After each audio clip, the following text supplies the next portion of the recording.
എന്താണ് പരാജയം? What is the problem? Problem is the primary reaction of blind look and emotion manner. Primary is the reaction of blind look and emotional manor.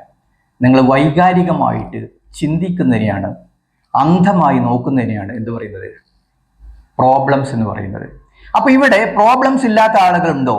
Yes, there is problems. How to solve it? What is the problem? How to solve it?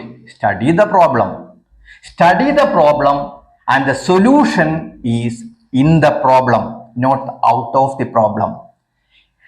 Solution is in the problem, not the outside of the box. അപ്പോൾ നമുക്ക് problem കണ്ടെത്താൻ സാധിച്ചില്ലെങ്കിൽ study again and there is a problem inside. Really, problem is not a problem. See, problem is not a problem. How to look the problem, how to see the problem is the problem. അപ്പോൾ നമ്മൾ ഓരോ കാര്യങ്ങൾ ചെയ്തു കഴിഞ്ഞാലും നമ്മൾ what went wrong, എന്ത് ഞാൻ തെറ്റായി ചെയ്തു, എന്തുകൊണ്ട് എനിക്ക് ഈ പ്രശ്നം വന്നു, വാട്ട് വെന്റ് റൈറ്റ്, അതിനകത്ത് ചില കാര്യങ്ങളെല്ലാം ശരിയായിട്ടുണ്ട് ആൻഡ് എന്തെല്ലാം കാര്യങ്ങൾ എനിക്കത് കറക്ഷൻ ചെയ്യാനുണ്ട്. അങ്ങനെ നമുക്ക് മുന്നോട്ട് പോവാം. അങ്ങനെ മുന്നോട്ട് പോവാൻ ജീവിതത്തിൽ നമുക്ക് വിജയിക്കാൻ സാധിക്കും. Thank you. I M doctor Ali. എൻ്റെ വെബ്സൈറ്റ് സന്ദർശിക്കുക, aliarimbrasidentalclinic.com. Thank you.